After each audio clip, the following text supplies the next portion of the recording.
global state. They're the same either way. I'm sure people in fascist Germany and people in Stalinist Russia thought there was a big difference between the worlds that they lived in. Different names for the same basic control system.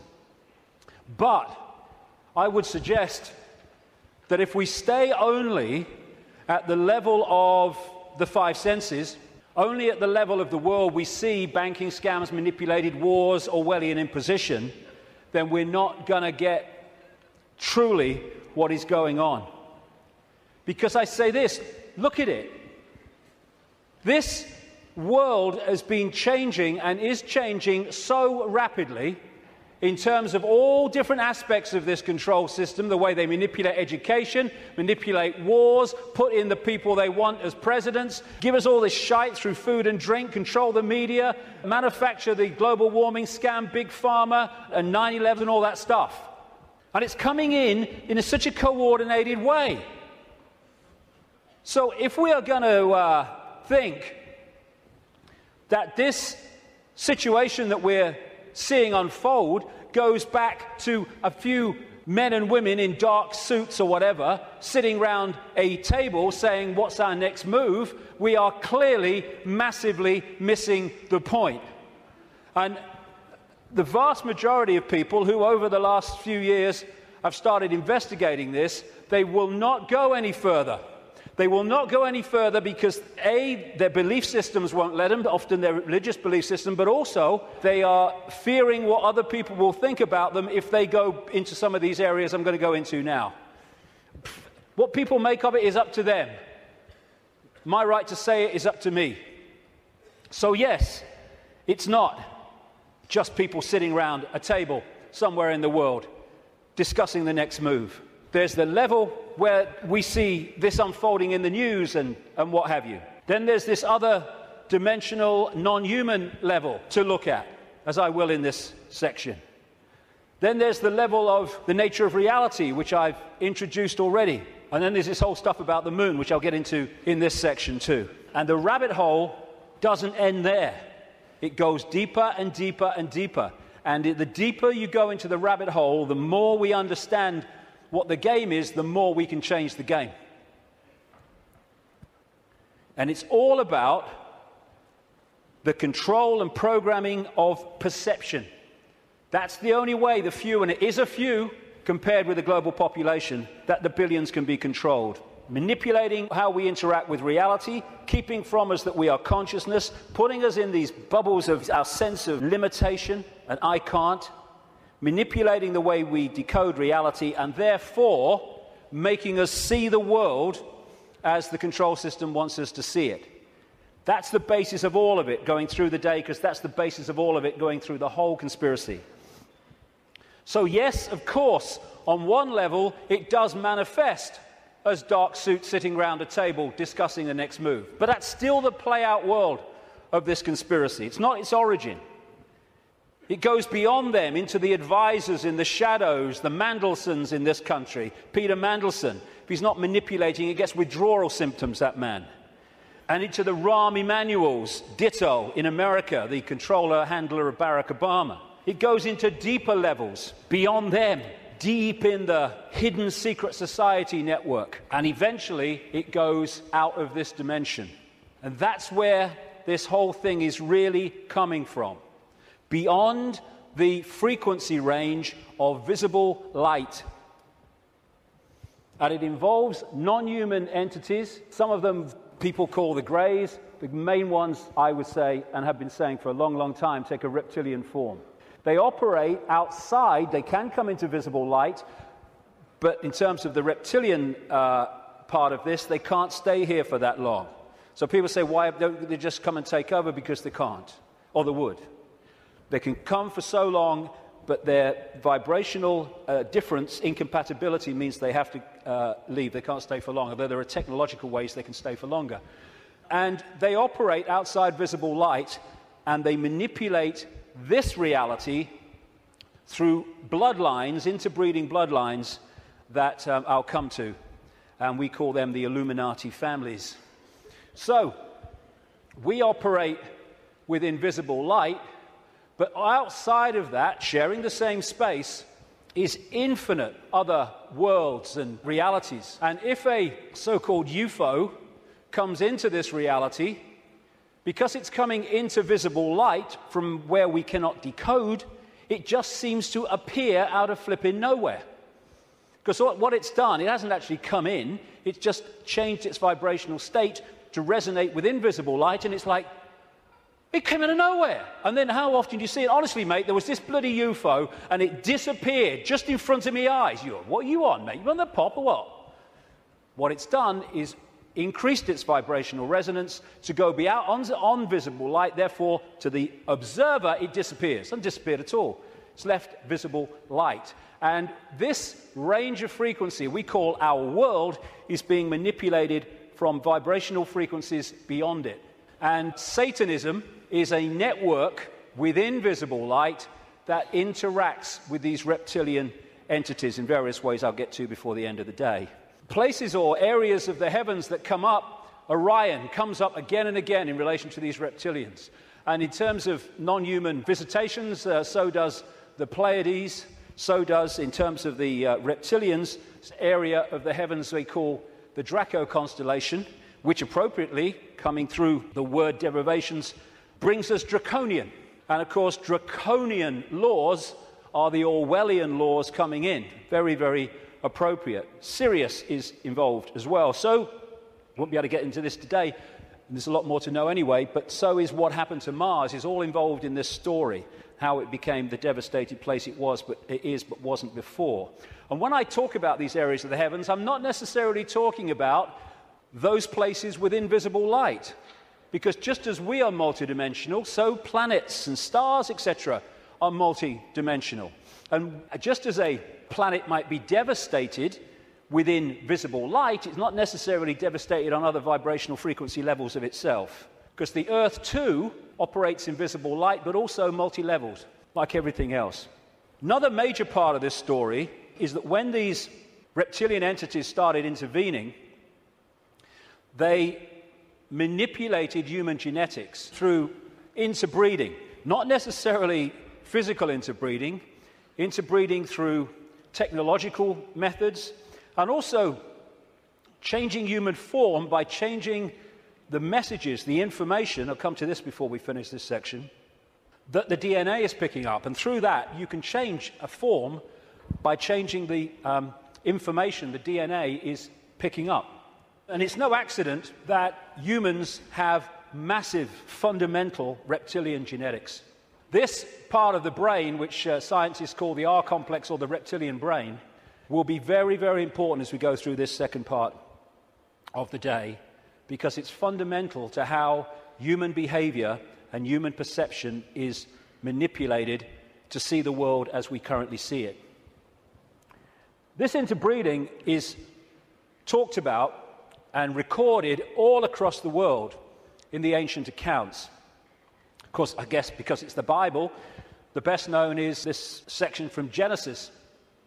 There were giants in the earth in those days, and also after that, when the sons of God came unto the daughters of men, and they bare children to them.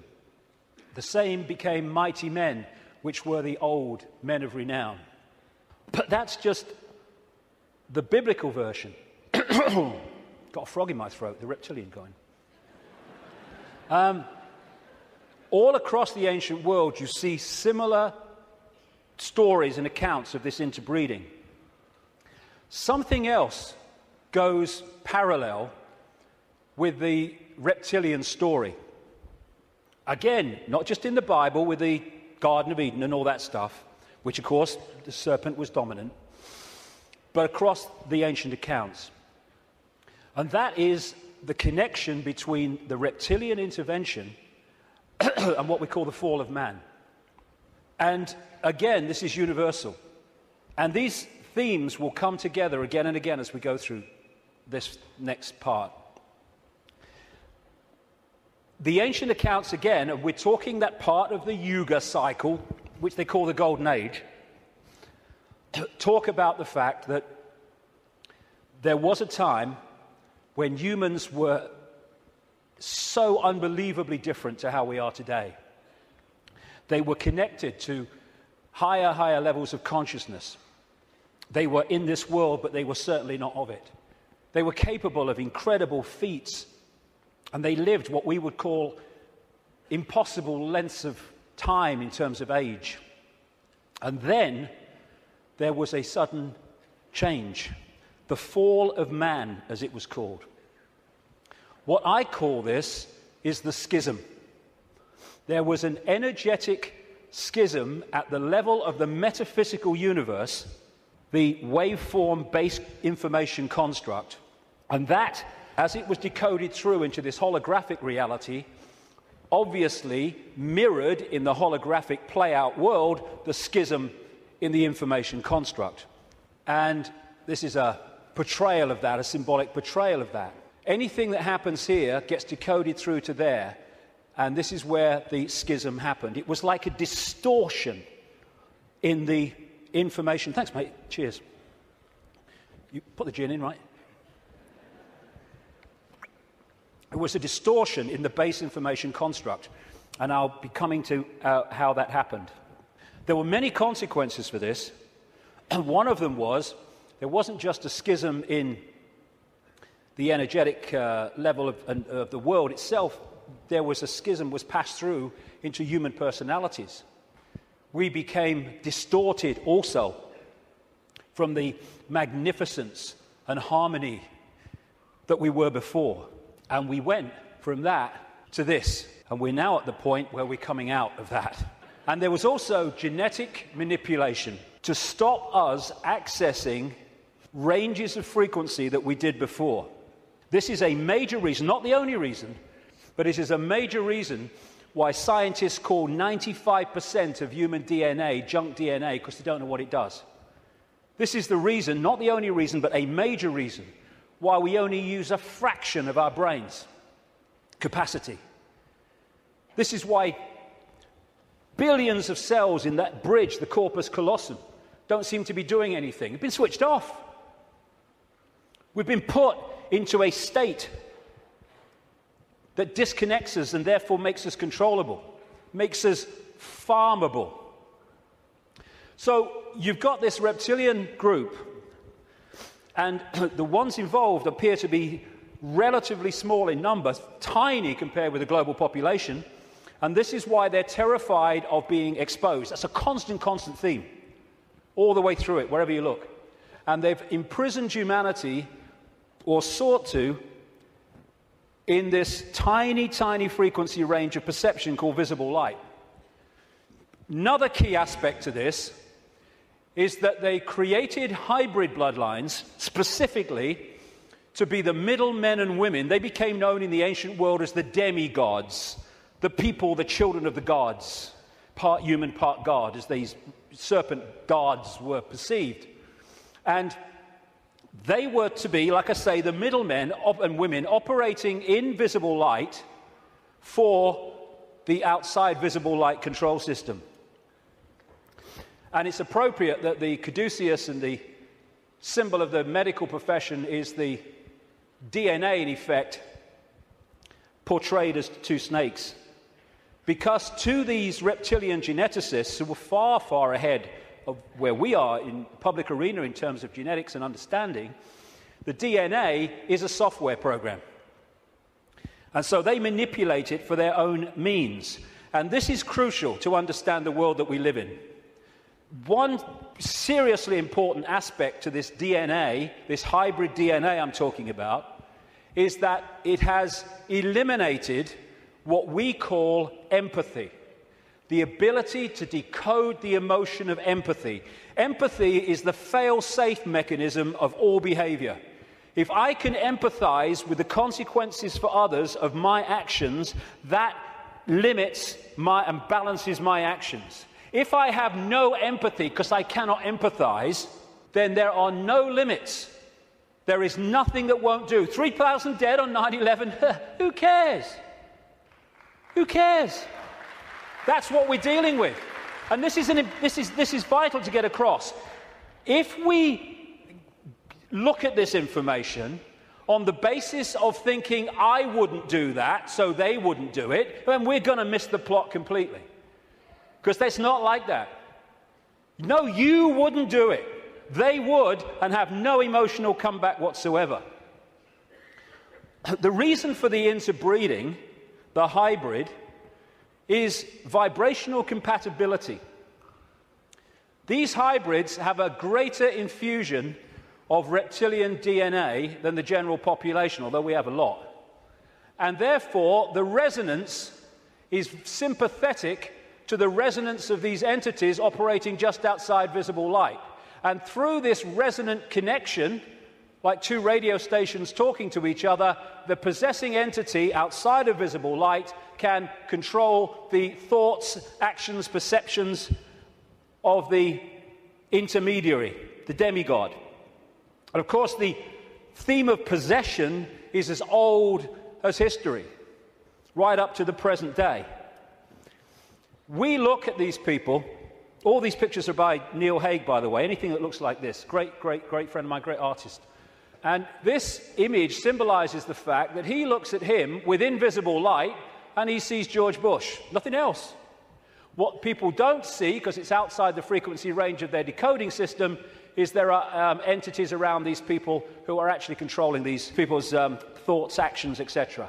A number of psychics have said to me around the world how they've seen people walking along the street or wherever, and then they've seen like an ethereal reptilian entity locking into these bottom two chakra points, the emotional level, one of them is, and floating around with them. And this is a kind of a good analogy. You know when there's scientists in a laboratory and they're trying to work with something that they can't touch because it's too dangerous, what they're working with will be in a tank, and they'll put gloves on, which allows them to be outside the tank, but to manipulate inside the tank. Well, that is a very good symbol of what I'm talking about. These Illuminati bloodlines, these hybrid bloodlines, operate like those gloves, operating inside this reality. And Neil symbolizes these Illuminati families with invisible light as this bearded man. Whenever you see him as we go along, that is symbolic of the Illuminati families controlled beyond human sight by these reptilian entities. When the world started to recover from great geological catastrophes, which I'll come to in a second, there were areas of the world that stood out in terms of their abilities and potentials and advancement. These were some of them, and this area is particularly important to the bloodlines I'm talking about. The area that was once called Sumer, thousands of years BC, and became Babylon. This is why Babylon comes up in the writings of these people so often. And it's Mesopotamia, the land between two rivers. They didn't invade Iraq just for oil or just for anything. They didn't invade it for one thing, but multiple things. But one reason they're so obsessed with Iraq is because to these bloodlines in control of the world today, this is a very significant, almost religious piece of land of historical importance to them. As Sumer and Babylon broke up, these bloodlines started going walkabout. They became the royal families of the world. And what do royal families claim? The right to rule because of the divine right to rule. The Chinese emperors used to claim the right to be emperor because of their genetic connection to the serpent gods. And this is a theme all across the world between the serpent gods and royalty. They became the aristocracy and the royal families, claiming the right to rule because of their DNA. Just down the bloody road from here, we have a head of state in Britain to this day who is only head of state because of her DNA. Head of state because of her DNA. I actually made a complaint, nothing happened to it, but I made a complaint to the Race Relations Commission, or whatever they call it. They said, if you see racism, report it. So I reported the royal family. I thought, well, I mean, you would.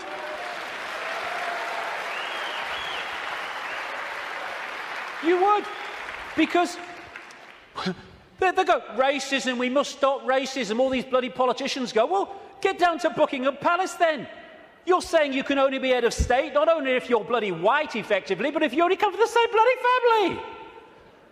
Ridiculous. Anyway, it's always been and it still is.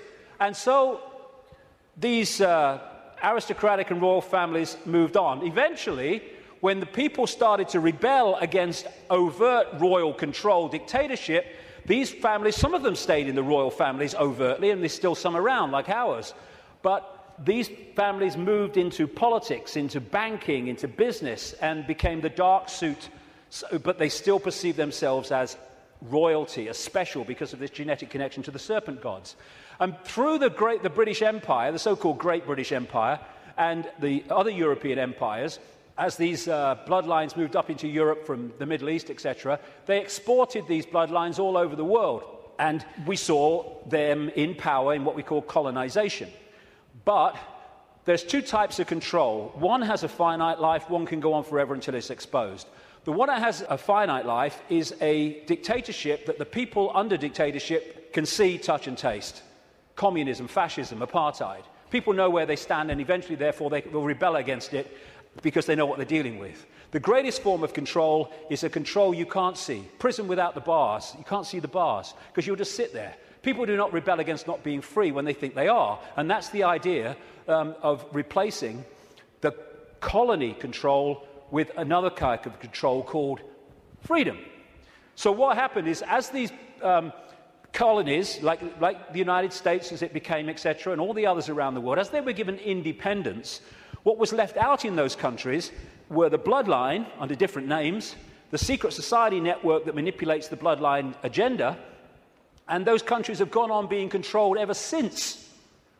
But because they have the ability to have a vote every 4 or 5 years, they don't realize they live in a tyranny. And that's how it works, the prison without the bars, and until it's exposed, it'll go on forever. And so these kind of people, especially the Rothschilds, they are major, major players in this. They are the middlemen for the manipulation of this reality from these entities mostly outside of this reality. And what they've created is like a global transnational corporation. What you have with a corporation is you have a headquarters somewhere in the world, and then in each country you have subsidiary companies of that headquarters, that central point. And all the subsidiaries in the world carry out the policy of the central point. Well, what these Illuminati hybrid family networks have done is create exactly the same, but instead of companies, they are secret society networks. So you've got the center of the web in Europe, for historical reasons, at operational level anyway, places like London, not the British government, the secret society center in London. In Rome is another one, the Roman Church, Rome, and other points in Europe. And then in each country, you have families from the network in those countries whose job it is to run the networks that control that country's business, banking, politics, media, all of it. And so what you have is, from this central point in Europe, the center of the web, all these different places and countries all over the world then impose on their country what is being dictated here. And that's why, as I travel around the world, I see the same things being introduced in different countries at the same time, overwhelmingly justified by the same excuses. It's all a global network. It can be symbolized too as a web, like I say, with the Rothschilds real close to the spider, and all these different strands on the web are different secret societies, different semi-secret societies, transnational corporations, and all the rest of it. So when you see all these different names of these corporations that dominate the world in so many ways, and the pharmaceutical cartel, and the oil cartel, and all the rest of it, the biotech cartel, they're all different names or different masks on the same one face. And so you have this structure where outside of visible light, you have the reptilian control system, comes down through the Illuminati families, and they control the people in power to push the world in a certain direction.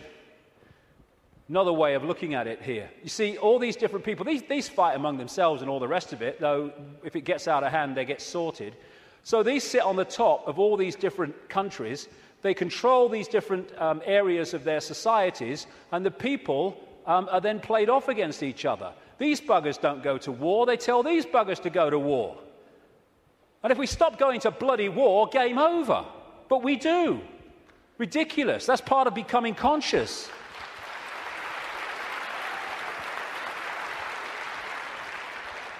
So these people are just pawns in a game, in a way, genetic pawns in a game. They're just kind of shells to play out this agenda with invisible light. I mean, some batches are better than others, of course.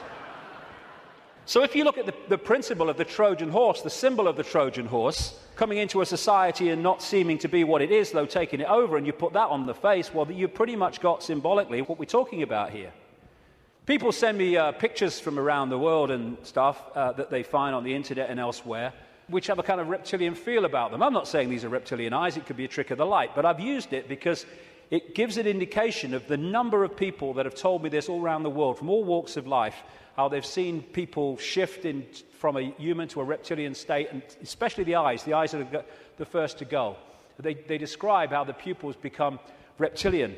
And interestingly, a great friend of mine has an associate who, I don't agree with it, but he's been doing a research project to develop iris scan technology, and it led to him looking very deeply into 2,300 eyes. And he said he knew nothing about what I'm saying, probably never heard of me. And he said to my friend, the amazing thing was that about 4% appeared to be of reptilian type and appearance. And that is a recurring number, in my research anyway.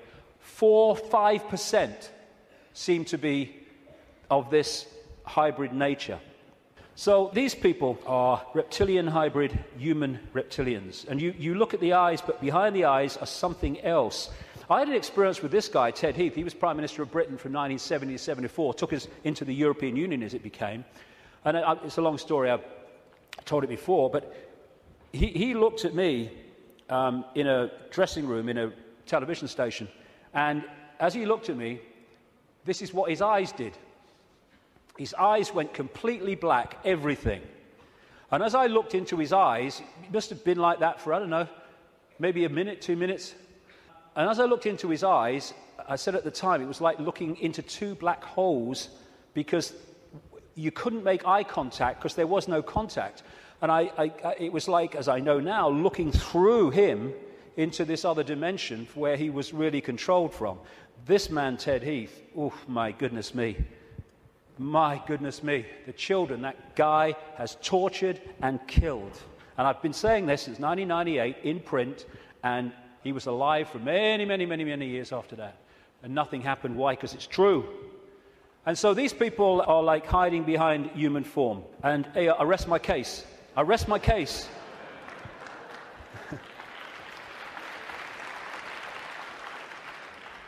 Ooh, you look tasty. And this lack of empathy in this hybrid DNA explains why these guys do what they do. Now, when you open your mind, instead of saying, well, it's not possible, it's ridiculous, when you open your mind and say, okay, I'm not going to just accept this stuff, but I'm going to flow with it and see where it goes, you find that this stuff I'm talking about is absolutely in your face when you bring it from the subliminal to the conscious.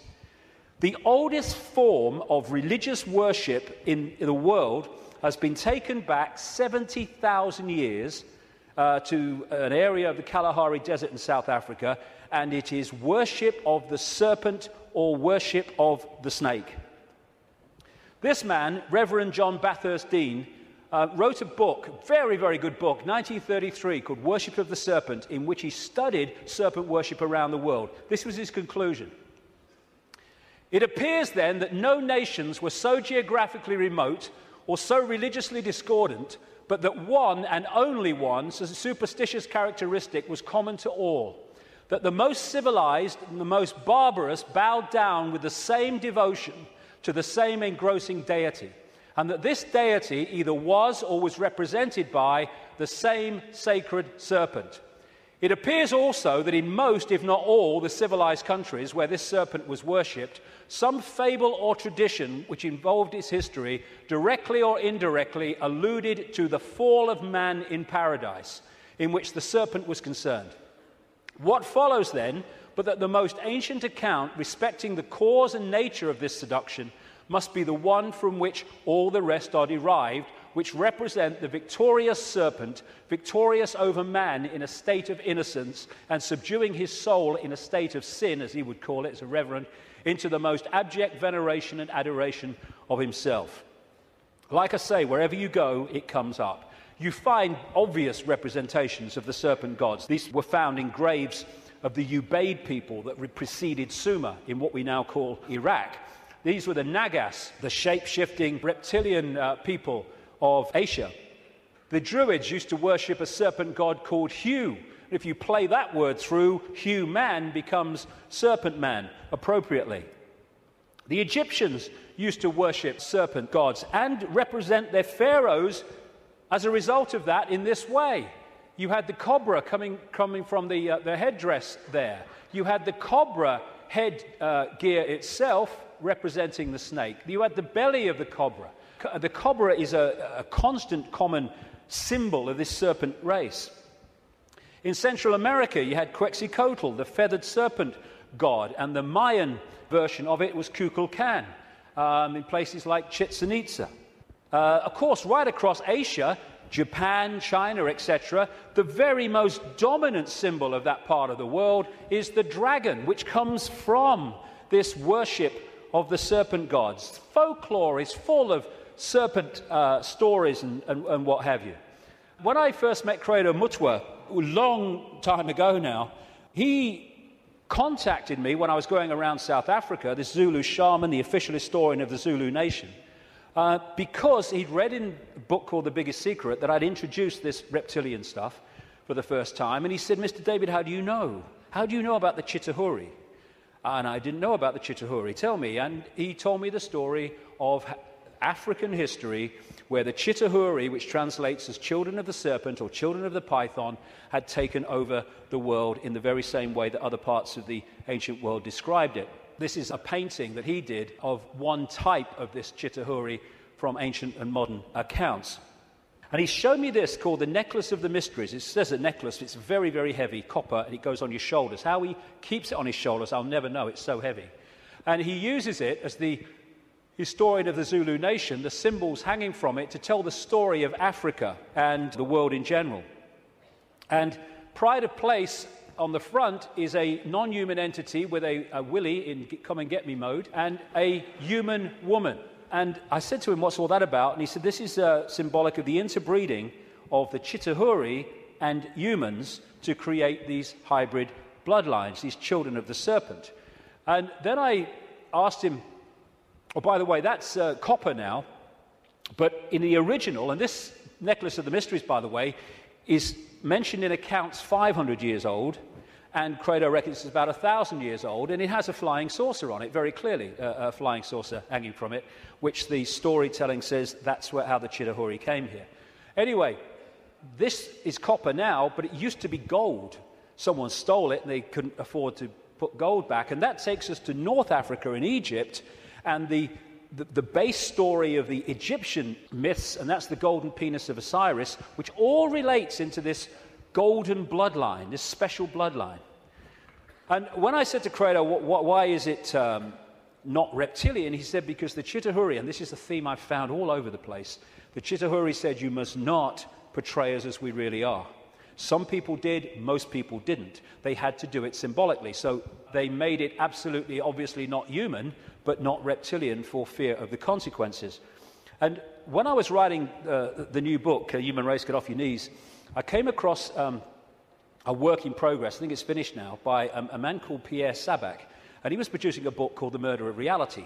And Pierre Sabac spent 7 years nearly pouring through dictionaries. He's crazy about words and derivatives, pouring through dictionaries and what have you, of all these different peoples and different languages and different eras.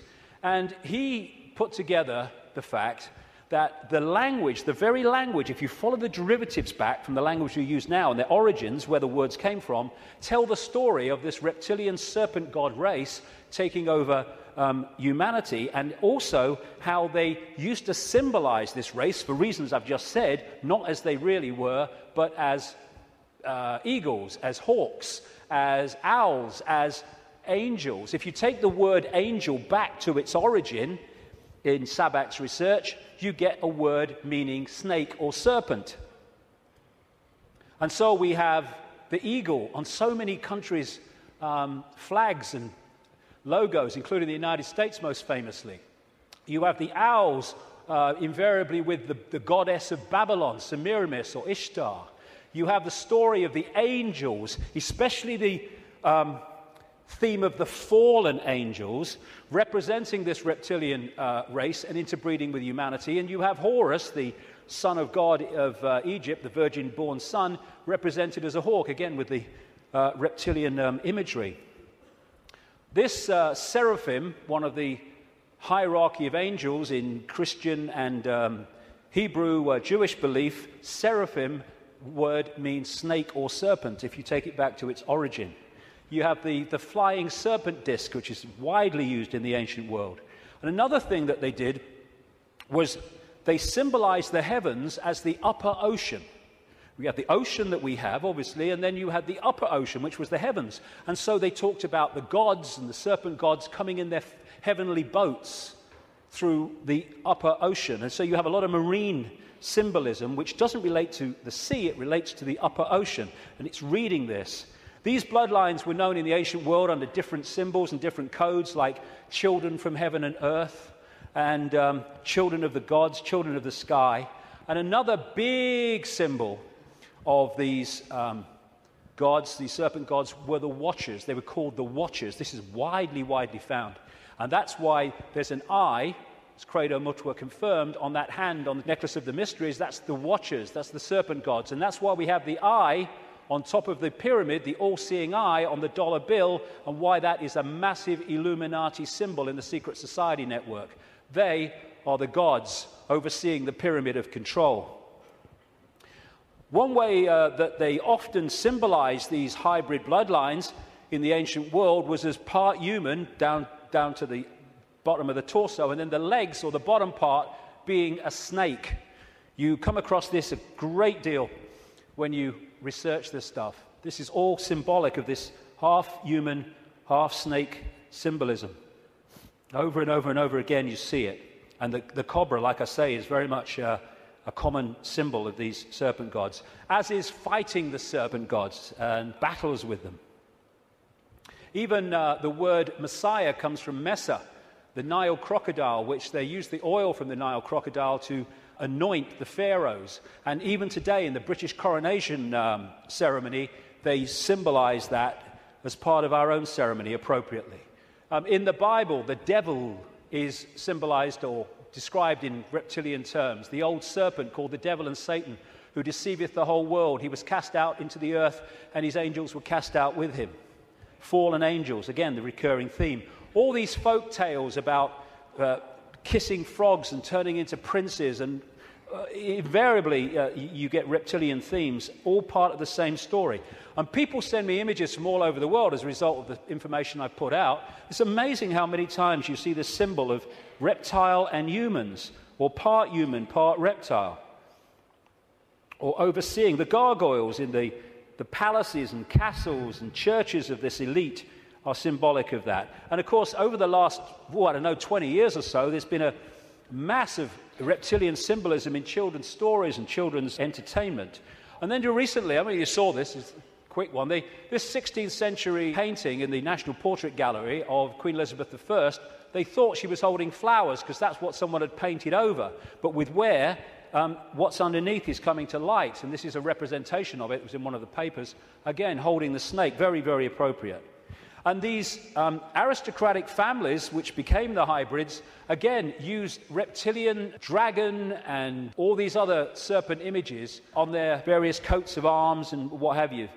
And one of the centres, like I said earlier, is London. Not necessarily London, the Great Conurbation, but the City of London and the temple that runs into the City of London. The City of London, of course, being the great centre of not just British finance, but global finance. And how appropriate that they, too, have the symbol of the flying dragon and the symbol of the Knights Templar Secret Society, a major strand in this web of secret societies, as the very symbol of the City of London.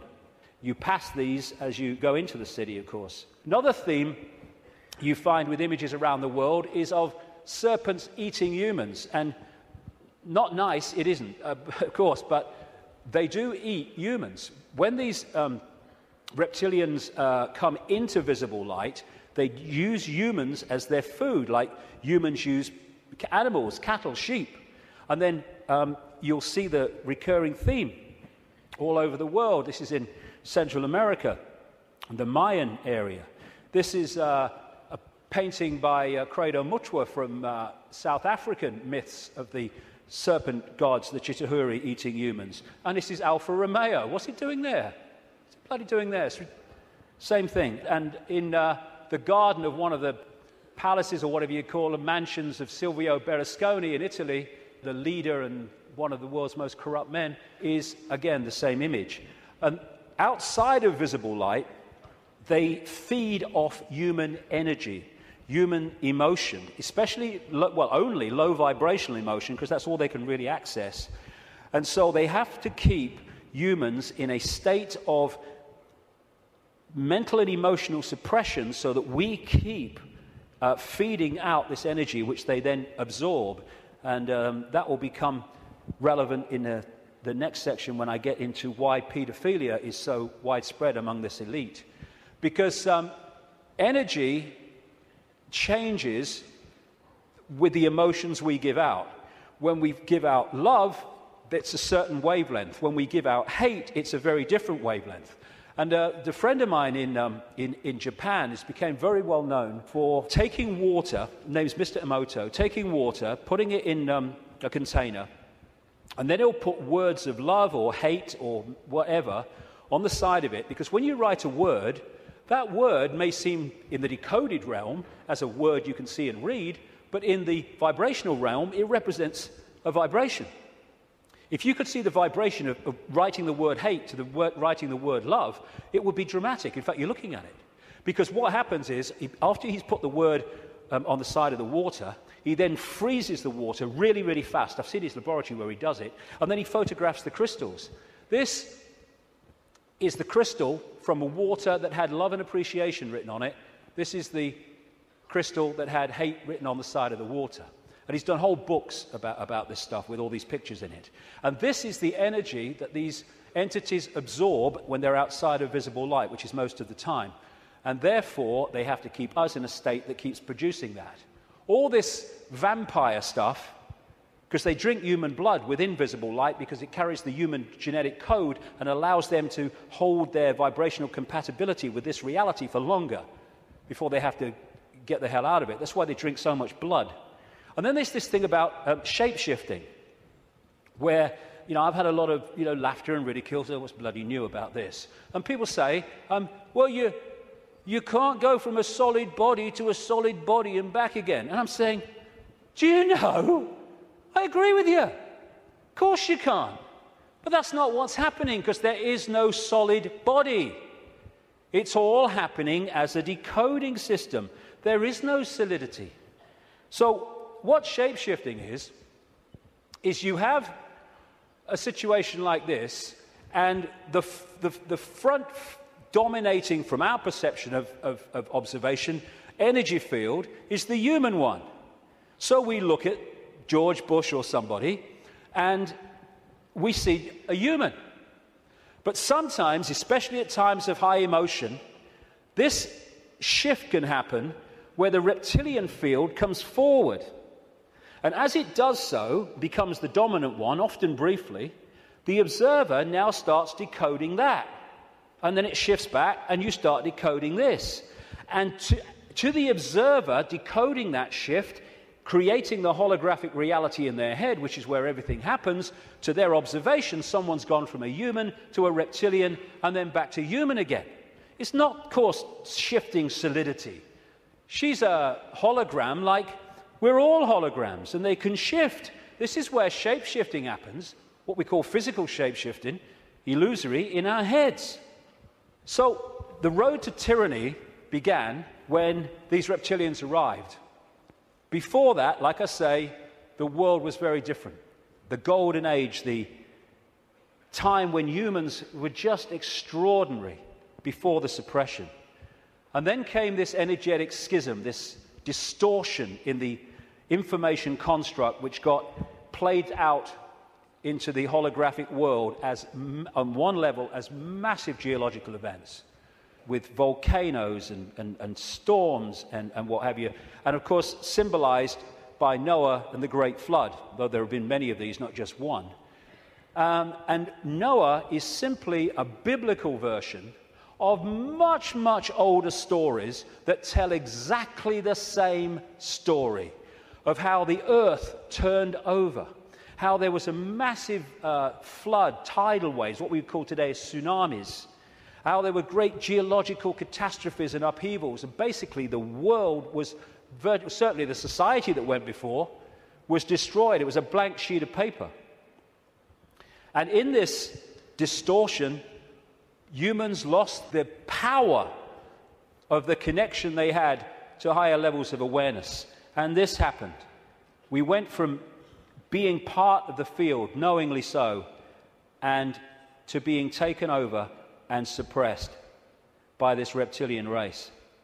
Because once the blank sheet of paper was created by the geological catastrophe, and why that happened I'll come to not very long from now, the earth started to settle down, and when it settled down, then everything started to be rebuilt, but in a very, very different, much lower level than it was before. And there was the genetic manipulation too. And in China, unlike most other countries, you can't access vast tracts of the internet because the computer system has been firewalled off to stop Chinese people accessing that area of the internet that the authorities don't want them to see.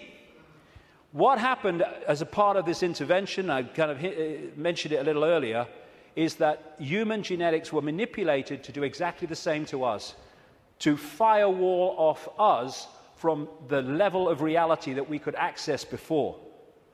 So we went into this prison called visible light that we've been in ever since, and particularly isolated in the left side of the brain so that we only perceive through the five senses and we can only see structure and language and hierarchy and all that stuff, and our potential dramatically reduced. And this world came as a result of it. And it's dominated by controlling human perception, by suppressing our true self and dictating what we bring into holographic reality. Okay, now let's go really crazy. I've had enough of only being half crazy. Let's do the bloody lot, eh?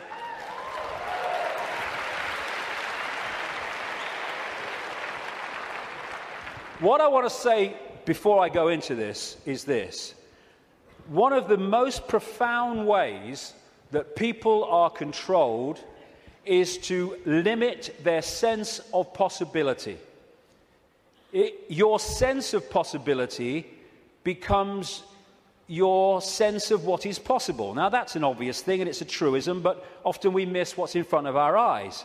In other words, if you can program a sense of what's possible and make it narrow and incredibly limited, then when people come along and say, this is going on, these people say, you're bloody mad, that's not possible. Listen, no, you don't believe it's possible.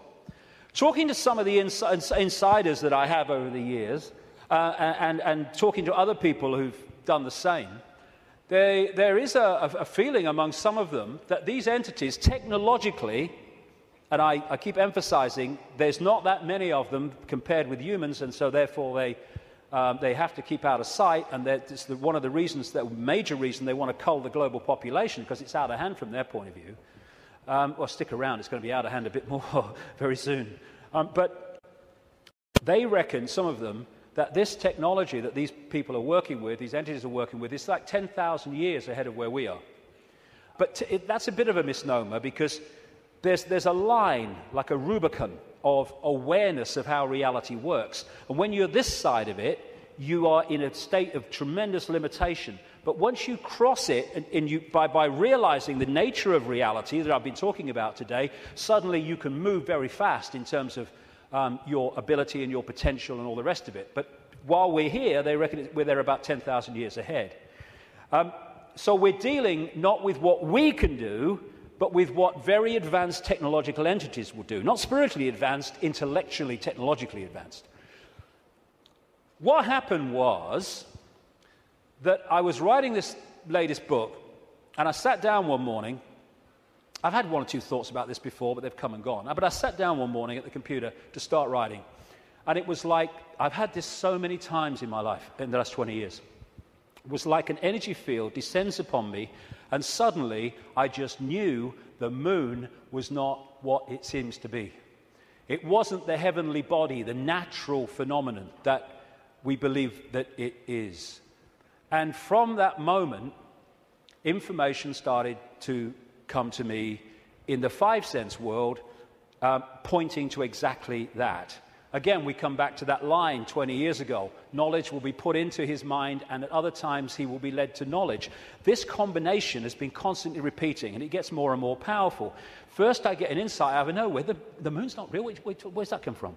And then suddenly it starts. I went on the internet, and within 2-3 minutes, I was expecting to find nothing. I just put on a few words indicating the moon's not real in the sense that we think it is. And bingo, within 2-3 minutes or less, I'd found this book, Who Built the Moon, by two researchers who've written other books. One of them an investigation into Freemasonry. And this book details the extraordinary anomalies relating to the moon. And they came to the conclusion, and I absolutely bloody agree with them, and a bit more than that too, as I'll come to later, that this is what we're looking at. The geometrical connections and everything, and the mathematics and the relationship between them in terms of size and position is just mind-blowing.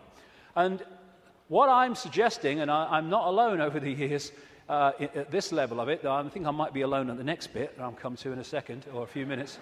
I've been there before, I don't mind.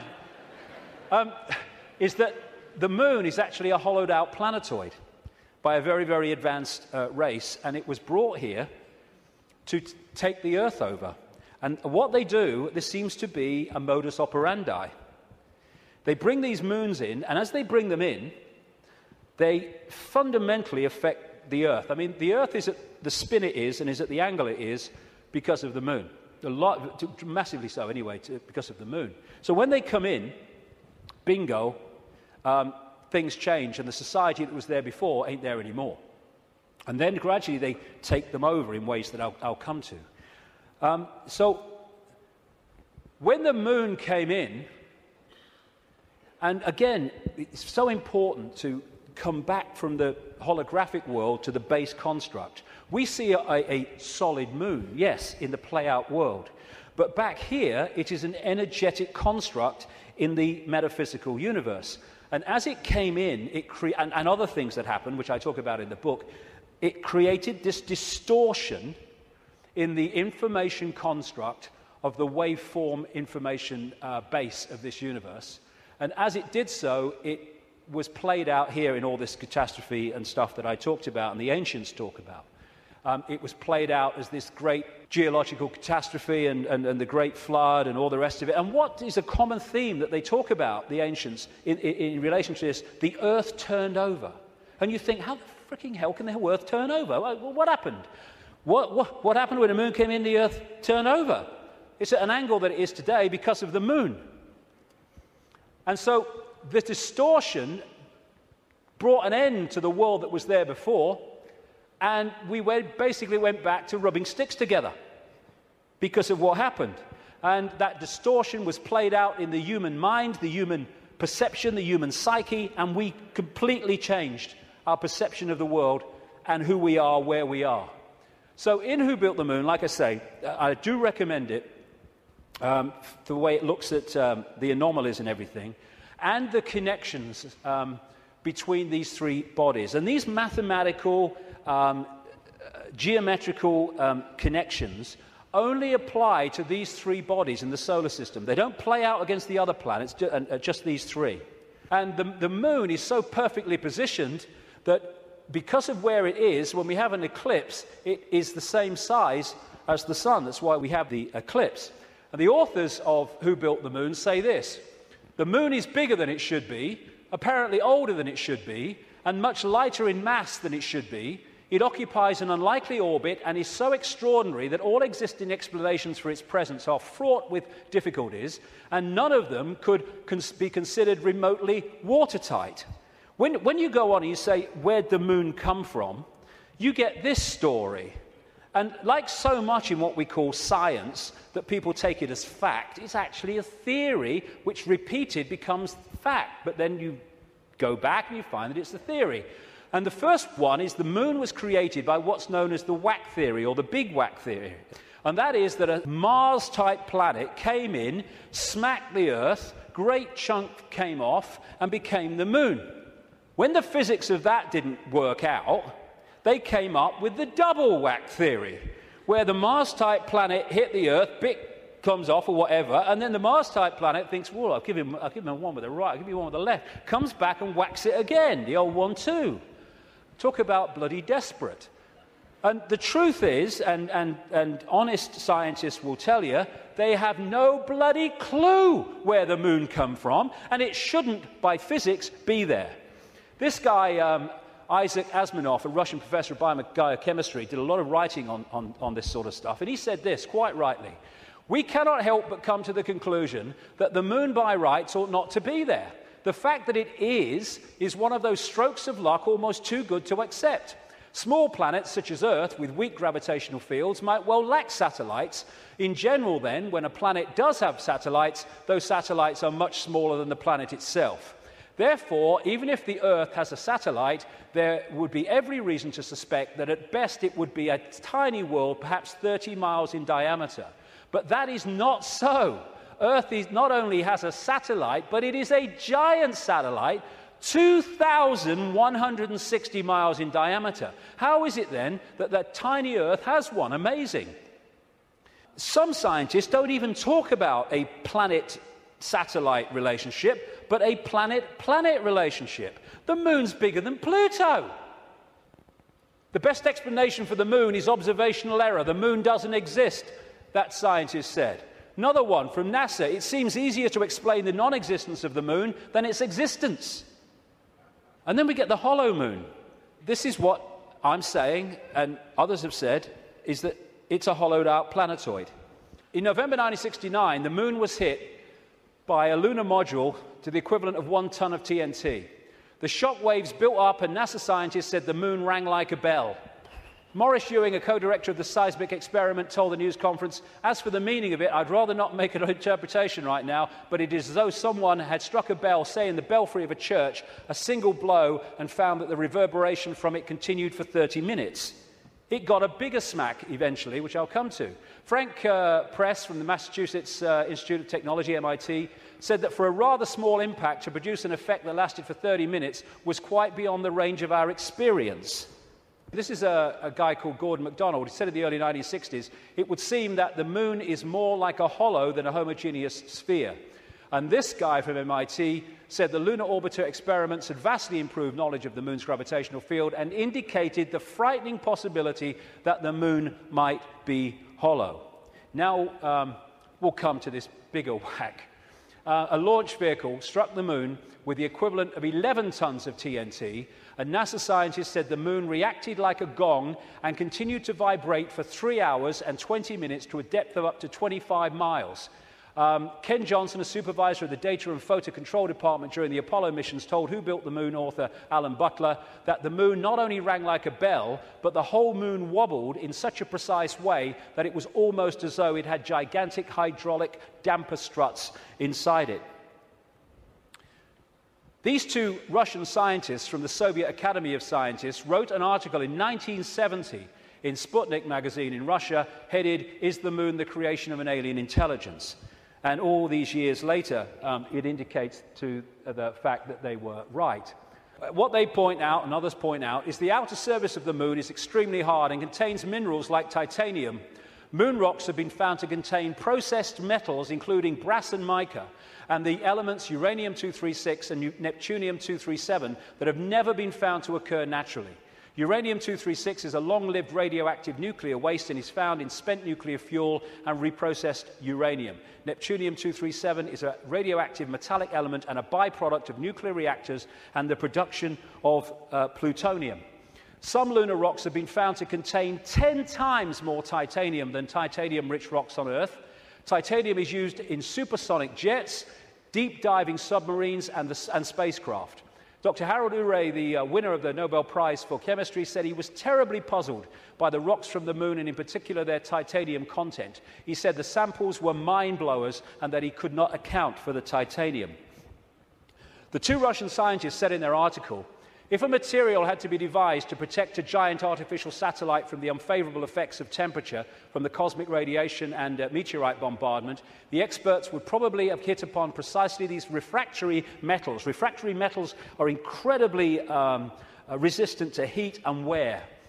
In that case, is it not clear why lunar rock is such an extraordinarily poor heat conductor, a factor which so amazed the astronauts? Wasn't that what the designers of this super Sputnik of the Earth were after? From the engineer's point of view, this spaceship of ages long past, which we call the Moon, is superbly constructed. They say it's a hollowed-out planetoid, and they say if you're going to launch an artificial Sputnik, then it is advisable to make it hollow. At the same time, it would be naive to imagine that anyone capable of such a tremendous space project would be satisfied simply with some kind of giant empty trunk hurled into a near-Earth trajectory. It is more likely that what we have here is a very ancient spaceship, the interior of which was filled with fuel for the engines and materials and appliances for repair work, navigation instruments, observation equipment, and all manner of machinery. In other words, everything necessary to enable this caravel of the universe to serve as a Noah's Ark, appropriate, of intelligence, perhaps even as the home of a whole civilization, envisaging a prolonged thousands of millions of years existence and long wanderings through space, thousands of millions of miles. Naturally, the hull of such a spaceship must be super tough in order to stand up to the blows of meteorites and sharp fluctuations between extreme heat and extreme cold. Probably the shell is a double-layered affair. The basis is a dark armoring of about 20 miles in thickness, and outside of it some kind of more loosely packed covering, a thinner layer averaging about 3 miles. In certain areas where the lunar seas and craters are, the upper layer is quite thin, in some cases non-existent. And as this scientist said, the moon is made inside out. In other words, what's on the outside should really be on the inside, and that supports the idea of a hollowed-out planetoid. So, when I started to put this together, and there's a lot more of this in the new book, I then called the oracle in South Africa, Crater Mutwa, and I found Zulu legends to be incredibly accurate with their symbolism. And this is the thing, symbolism. You get these anthropologists and people, they go around and they look at these shamans and these ancient stories, and they take the blooming things literally. Now, like I said earlier, we now have the tools which make it easier for us, because technology is mirroring reality, therefore we have the analogies. When these ancient stories were put together, they didn't have that. They had to try to get their point across in simple ways that people of that time could relate to. So they used symbolism. So when I read around Crater Mutwa, I didn't tell him anything that I'd put together or come across or thought. I just said to him, can you tell me any Zulu legends about the moon? And he said, yes, we consider the moon to be an egg. Now, when you take that literally, you say, the moon's an egg, the anthropologists, the primitive people you know. But no, they symbolize it as an egg for a reason. And this is what he said. The legends, the Zulu legends, say that the moon was brought here hundreds of generations ago by two brothers, Wawani and Umpanku, who were the leaders of the Chitahuri. They were known as the Water Brothers and had, quote, scaly skin like a fish.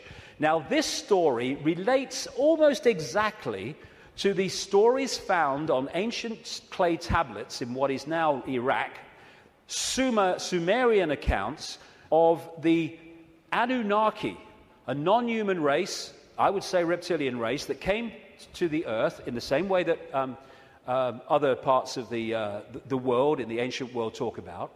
And the Anunnaki, according to these accounts, were led by two brothers called Enki and Enlil. And at least one of them, Enki, was symbolized under another name too as in relation to water, exactly the same as this. Zulu legends tell of how Wuwani and Mpanku stole the moon in the form of an egg, and this is why they symbolize an egg, not because they're primitive, from the great fire dragon and emptied out the yolk until it was hollow. They then rolled the moon across the sky to the earth and caused cataclysmic events on this planet. Zulu legends also say that the Chitauri threatened to move the moon if humans didn't do what they said because of the devastation that would cause. What the two scientists said about this 2-3 mile outer kind of protection, followed by a 20-mile impregnable layer, explains one of the anomalies of the moon, which the craters are pretty much of universal depth. Even though the scale of the impact and the size of the crater can be massively different, the depth is about the same, really, within a very short ratio. And that's, the scientists say, because it goes into the outer layer, the kind of buffer, but it can't go further than this inner protection layer that is impregnable. This guy, Don Wilson, wrote a book in the 70s called Our Mysterious Spaceship Moon. And these are some of the anomalies that he lists, and there are others that can be explained by what we're talking about. Why the moon is a freak world, too big and too far out to be a natural satellite of Earth. Why the moon has such shallow craters. Why some moon rocks are older than Earth and as old, at least, as the solar system. Why the moon seems inside out. Why the moon vibrates like a huge gong, transmitting tremors great distances around and through itself. How the moon can produce so many contradictions of data and findings.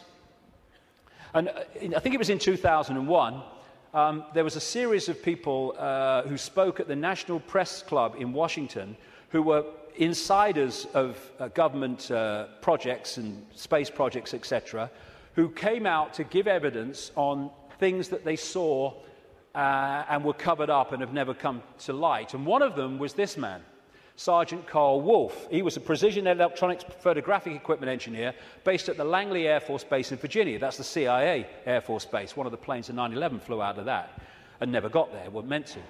But what he told at the press club was that he was called across to part of this base where they were putting together what they called mosaics. As the craft were flying over the moon and photographing it, they were taking different photographs and piecing them together to complete the landscape. And they had a technical problem, so he went over to try to help them out with it.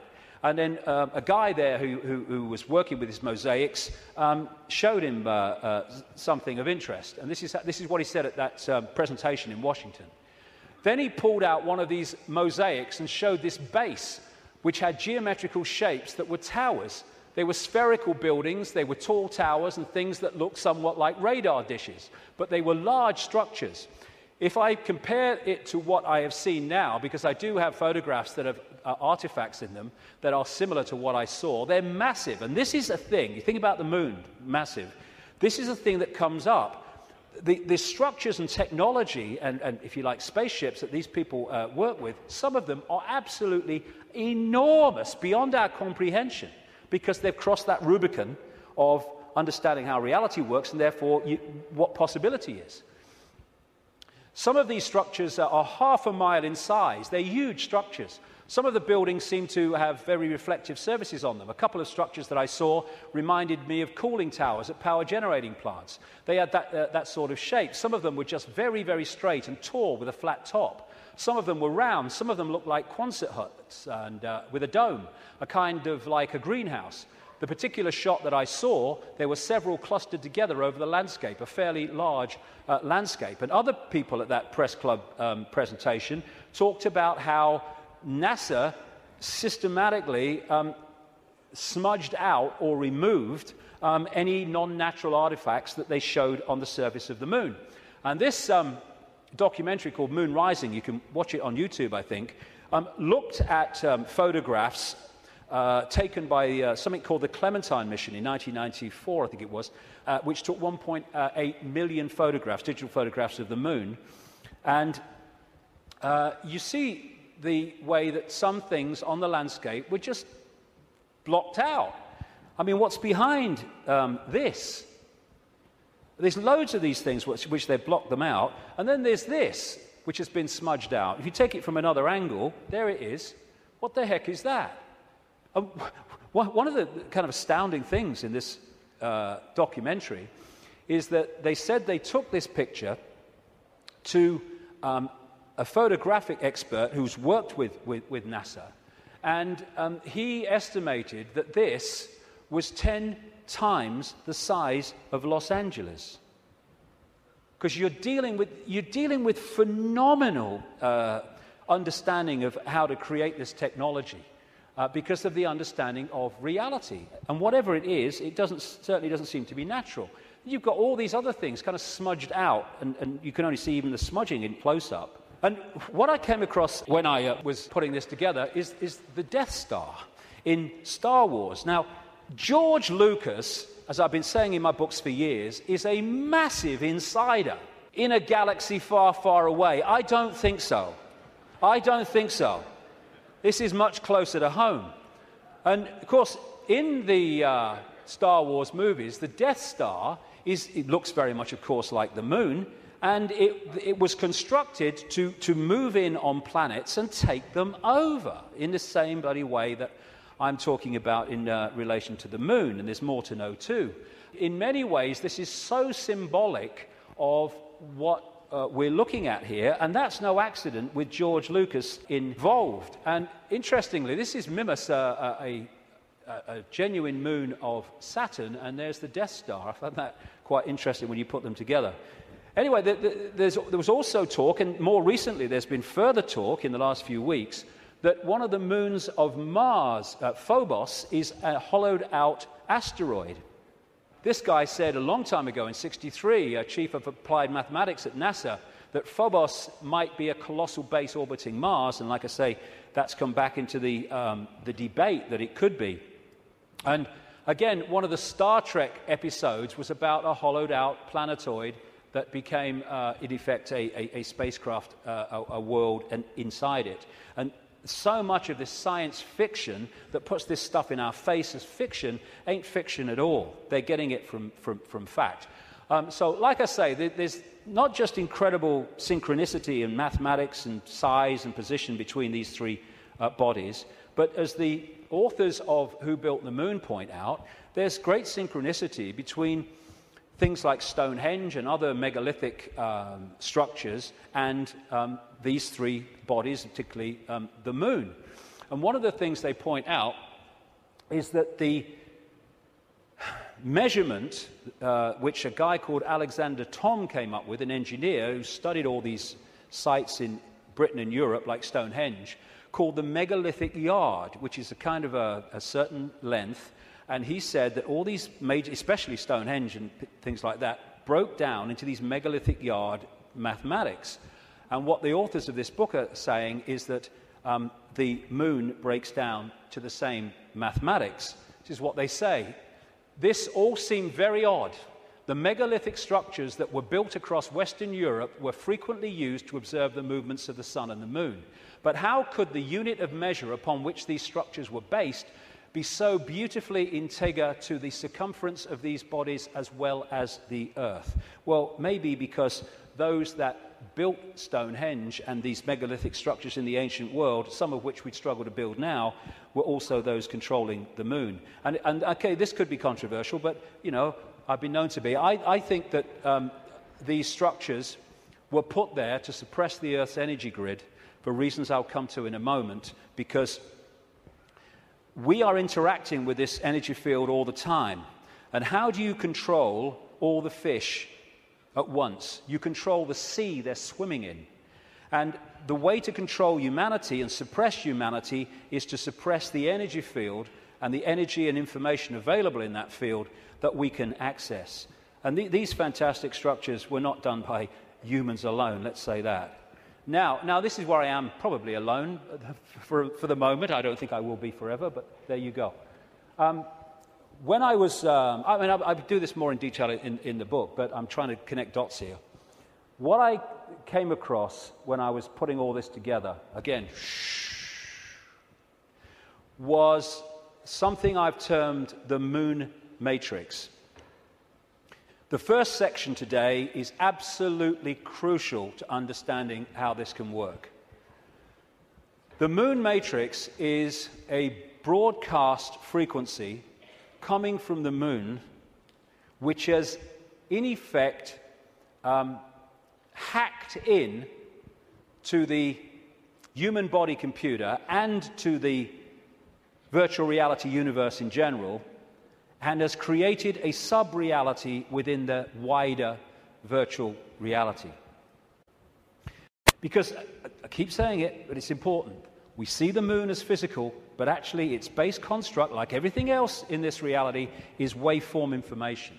And I would say, and of course I think this is going to become more obvious as the years pass, I would say the moon is actually not just what we've talked about so far, but it's an interdimensional portal through which entities and energies can come out of one reality through into this one. It's their means of entry. Its position, so perfect, as you'll see if you read not just my new book, but Who Built the Moon, its position in relation to the moon and the sun is so perfect because that has an effect on creating this sub-reality. I'm saying that this frequency is broadcast from the moon and has created a sub-reality which we are constantly decoding, and that the genetic manipulation of humanity, so widely described by the ancients, was to take this body computer and tune it in, connect it to this frequency range I'm calling the moon matrix. This is Neil Haig's concept of moonopoly. This is the world, the structure that we are experiencing. This box, recurring, round and round, limited world. And I am suggesting that we are being massively influenced. In fact, we have been turned into a hive mind by these broadcasts, which are holding us in a sense of limitation, to the point where it operates as a default mechanism. Soon as you start to awaken, if you don't keep it going and stick with it, then you'll default back, because the pressure of this moon matrix is pushing us into this tiny sense of limitation. So what virtual realities do is they basically hijack the five senses and get them to decode the information in the computer game and take it into reality. I'm saying that this moon matrix has done exactly the same, and it is part of the modus operandi of how planets are taken over in this way. Our five senses have been locked into something else, and we're decoding a fake reality. Basically, we are connected to this symbolically, which is a hive mind, which is why we are so herd-like when we weren't before. And if people are going, "Whoa, okay, what?" Just stick with me, because the layers will go on. What I've been talking about today is the fact that this base vibration from the black holes goes through this cycle, and it elicits different information in the form of photons from the suns, which we decode, and the reality changes. We go through different epochs. What I'm saying is that this moon matrix has hacked in to that photon energy stream and has done what the Chinese authorities have done to the computer system in China. They have stopped us accessing vast amounts of the virtual reality universe that we used to before. Now, if anyone thinks this is fantastic, that we could see things that aren't really there and not see things that aren't there, this is a new scientist. America has just switched from analog to digital television. In the short time of about a year that the analog frequencies are not being accessed because they're going to be filled up by other things like mobile phones, suddenly, for the first time, scientists can see and connect with radio waves from galaxies they couldn't before. Why couldn't they do it before? Because we were watching the flipping telly. Prior to the switchover in America, naturally occurring radio waves at frequencies between 700 and 800 megahertz were obscured by analog TV signals, preventing astronomers from investigating the universe using this band. The freeing up of this bandwidth is a once-in-a-lifetime opportunity to see galaxies in this range. Now, you imagine what is capable by this high technology in blocking frequencies so we can't perceive what's there and we perceive things that aren't there. That's what this is doing, I suggest. And I'll add more detail as we go along. In effect, we're operating within a bubble, a virtual reality bubble, within the wider virtual reality universe. And it's connecting in through our crystalline receiver transmission system, same with the Earth, and creating this situation where we are decoding a world that may even not be there, who knows, but certainly is different to the world we think it is. And we go back to this more accurately now. The matrix, I would say the moon matrix, is everywhere. It is all around us, even now in this very room. You can see it when you look out of your window and you turn on your television. You can feel it when you go to work, when you go to church, when you pay your taxes. It is the world that has been pulled over your eyes to blind you from the truth. What truth? You are a slave, Neo. Like everyone else, you were born into bondage, born into a prison. You cannot smell, taste, or touch. A prison for your mind. I would say that prison for your mind is the moon matrix, which has put us in a vibrational prison that we can only break out of by becoming conscious and therefore vibrating beyond the walls of the moon matrix, which is a frequency range. And if we're not held in that frequency range, that's why society is structured as it is, with its stress and its fear and its war and its conflict, then we start to break out of its perception prison and we start to say, bloody hell, why didn't I see this before? Because you were there, constantly decoding this thing. Now, like I was just saying, never mind what I've just said about some moon matrix, never mind that. Even by its very position, the moon is fundamentally affecting human behavior and human perception. Because the moon is affecting the Earth tilt, the Earth spin, it's affecting the Earth oceans, therefore it's affecting us. We're 60-70% water, we must be affected by it.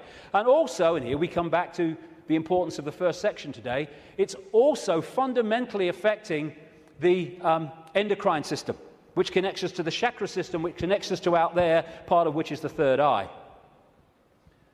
It affects the hormones that we secrete, which fundamentally affect human behavior, human health, human perception. Not with any matrix, just by being there. And it fundamentally affects this, the pituitary and the pineal gland that give us the sixth sense ability to see beyond the five senses. And what it has done, it has shut down, in so many people, on purpose, the third eye, which in our previous pre-domination mode, we used to perceive vast areas of reality beyond which we can now. Moonth comes from moon. The moon, of course, as it goes around, fundamentally affects our perception of time. We have moonths because of the moon. It's a monarchy. It's a hybrid monarchy. And one of the major ways they control us, seems to be a modus operandi again, is money, controlled by the Rothschilds. Now, I saw a film, some years ago, called They Live. It was a B-movie, and it was not just produced and directed. He wrote the music, every bloody thing, by a guy called John Carpenter.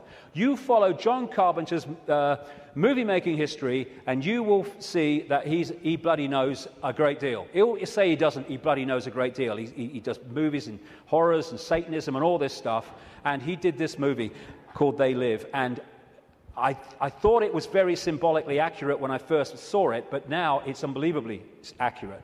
For those who haven't seen it, you go on YouTube, put John Carpenter They Live in, you can see it in sections still today. The story was this. It was set in the future, but the future was about now, because it was a few years ago now. There was a massive economic depression, and this guy comes along with his tools on his back. He's walking around America trying to find a job in the building industry. He gets a short-term one at this building site. At the end of the day, one of the other builders said, do you have anywhere to stay? Because there's a massive economic depression. People are living in tent cities and corrugated iron makeshift villages on wasteland. Exactly what's happening in America now, incidentally. And he's now having nowhere to stay. So anyway, he goes back with him to stay at this corrugated iron tent little village thing on the wasteland. And he starts getting interested because there's things going on across the church, across the way, that seem very strange to him. And the village has mocked up some kind of television in a kind of Heath Robinson way. And when they're watching the television, suddenly it breaks out of the main channel, and there's just a man's face on the screen saying, they're here, they're controlling, you don't know, all that stuff. And then there's a police state raid on this village and on this church. And they bring the bulldozers in and the police and the helicopters, and they destroy the village. And this builder guy gets away, and he comes back, and he goes snooping around the church, and he finds some cardboard boxes. And he grabs one and runs into a back passage behind buildings, and he opens the box wondering what's in it. And there's sunglasses. And he's disappointed. Sunglasses? What are all these sunglasses in a church for? So he thinks, oh, I'll have one. He puts them in his pocket, throws the others away, walks off into the street. And that's where we pick him up. When he puts these sunglasses on, suddenly the world looks very, very different. It looks like this. He starts to realize that there are people that look human to his naked eye that are anything but human when he puts these sunglasses on. Not only that, where he's seeing adverts with his naked eye, drink Coca-Cola, holiday in Jamaica or whatever, what he can see with the glasses on is subliminal instructions: conform, stay asleep, consume, watch TV, submit, and all the rest of it. All on levels that he can't see. Other people who haven't got the glasses, they're interacting with various people, but he can see are not human. He looks at the president making a speech. He's not human when he looks at him through the glasses. Same with a number of people in law enforcement. Newsreaders were the same.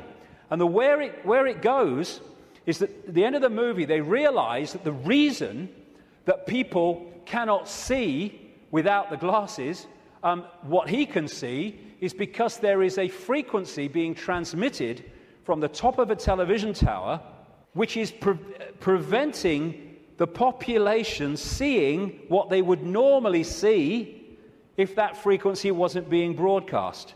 And what they do is they break the broadcast frequency, they stop the dish working, and people are sitting in bars, and suddenly they can now see the guy next to them's not human. What a bloody laugh that would be, wouldn't it? And there's people out having sex and then realizing, hey, I didn't really come home with you. Tell you the funny thing, a lady in Canada told me this story happened to her. I spoke in Canada years ago now, and I met this lady. She was a power-dressing businesswoman, very of this world. But she'd had this experience, and she was shaking when she told me the story.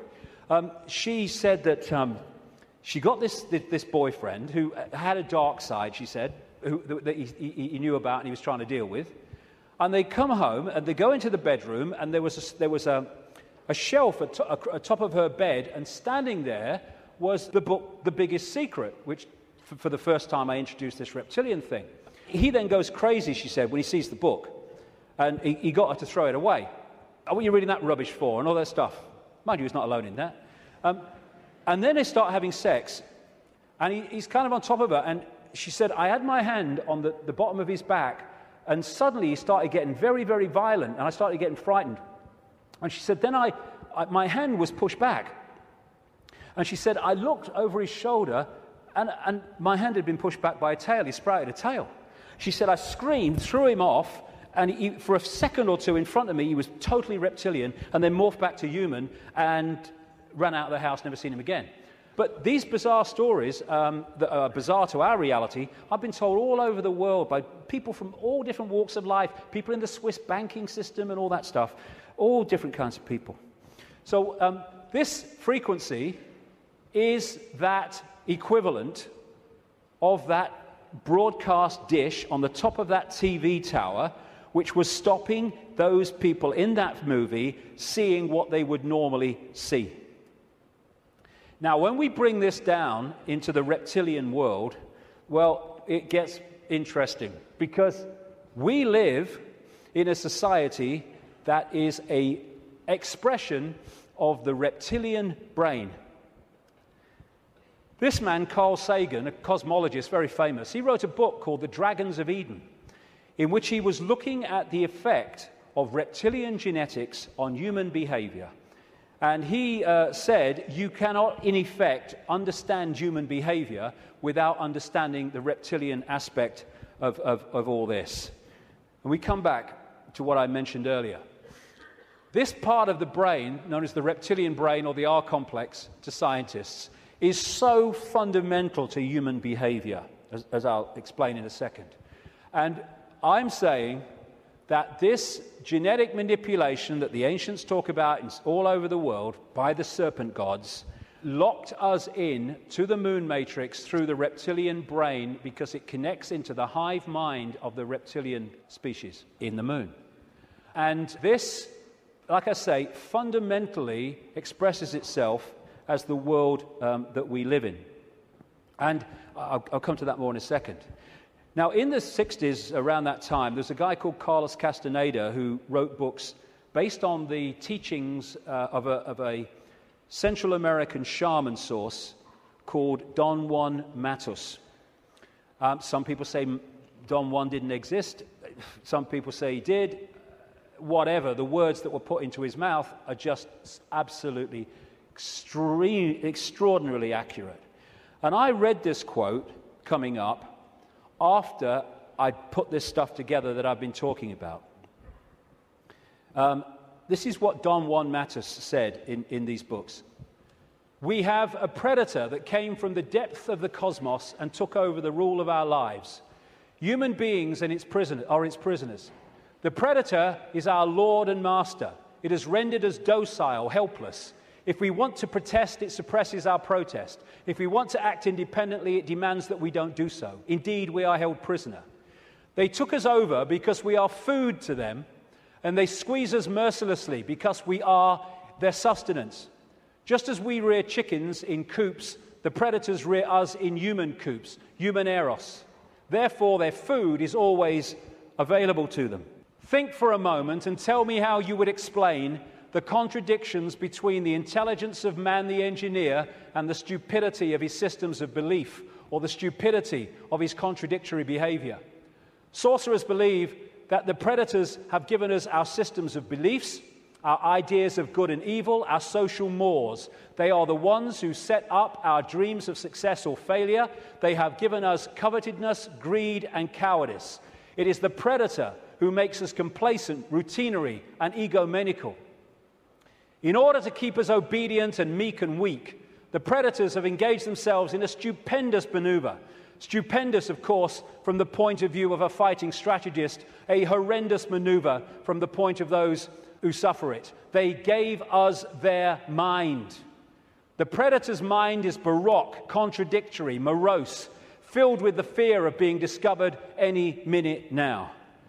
They gave us their mind.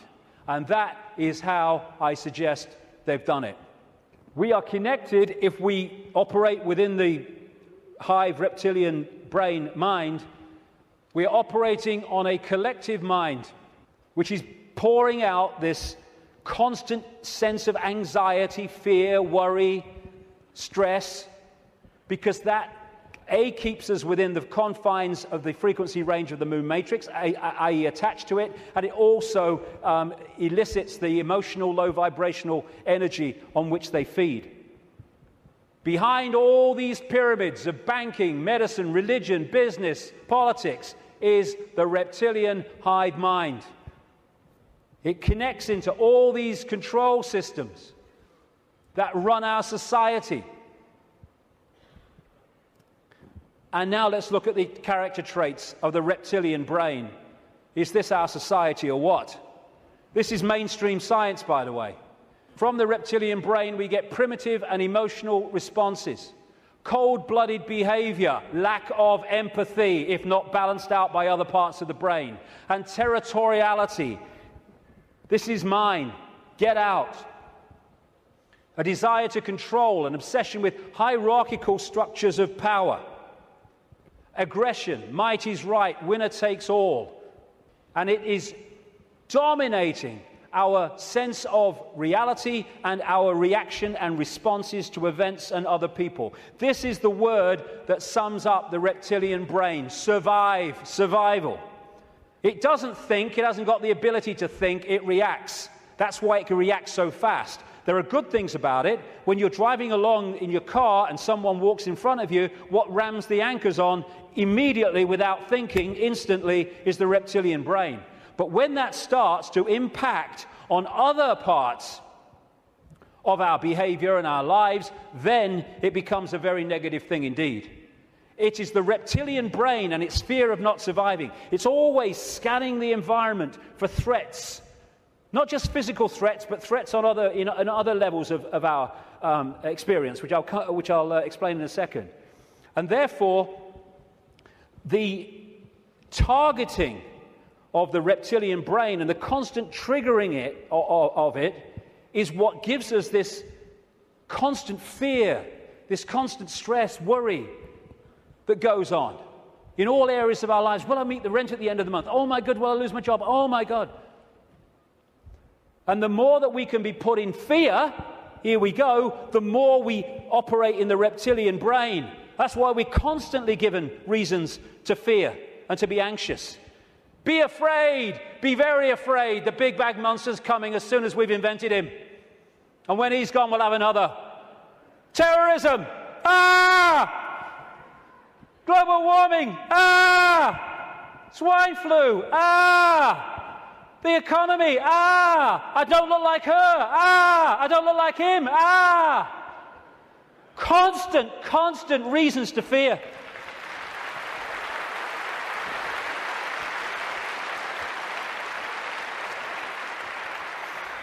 Locking us into the control system. And it's not just physical survival. It's survival of status, of power, of reputation, superiority, intellectual preeminence. Acquiescence to a hierarchy and authority is another aspect of the reptilian brain. I know my place. And you know, when you put information out that challenges the status quo view of scientists and academics, they react vehemently. Why? Because the reptilian brain's kicked in. Survival of their reputation, survival of their belief system.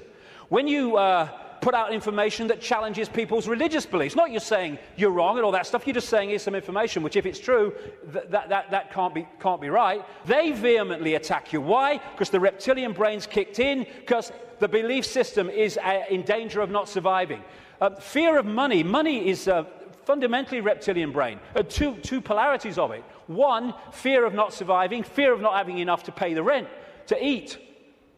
And on the other hand, you can get so locked into the reptilian brain, and this is what the hybrid bloodlines do, that you equate survival with far more than is necessary to survive.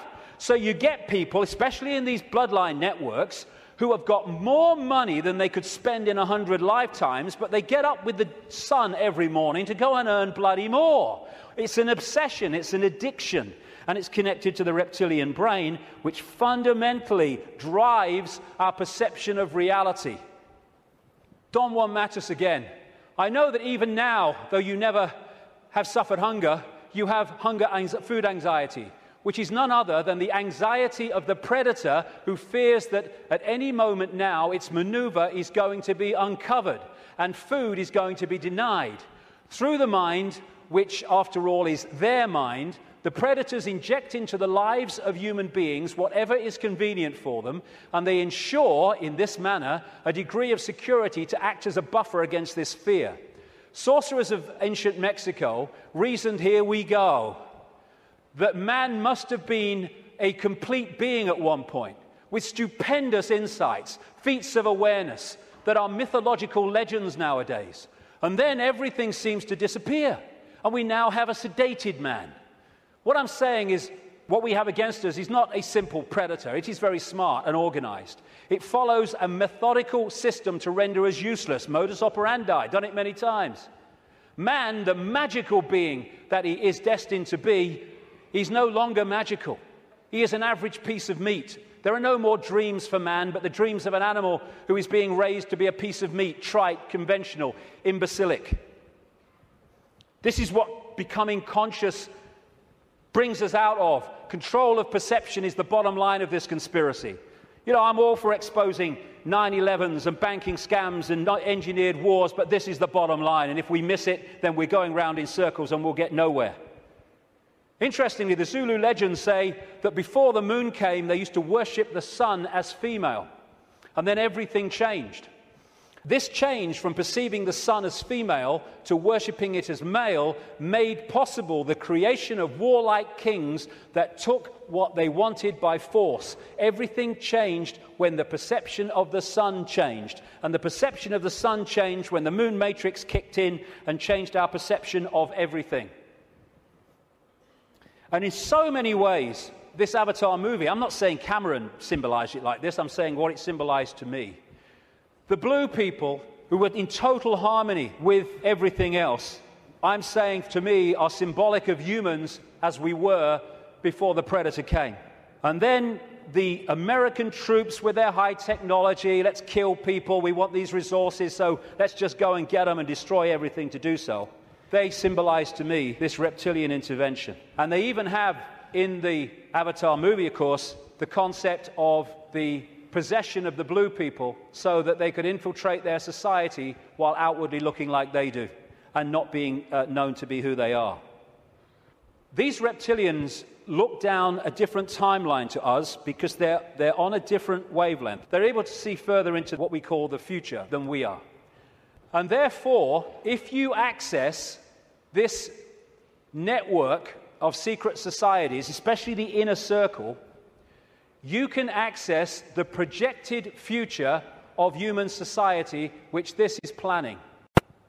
Therefore, you can write prophetic novels which further down what we call the timeline turn out to be staggeringly accurate.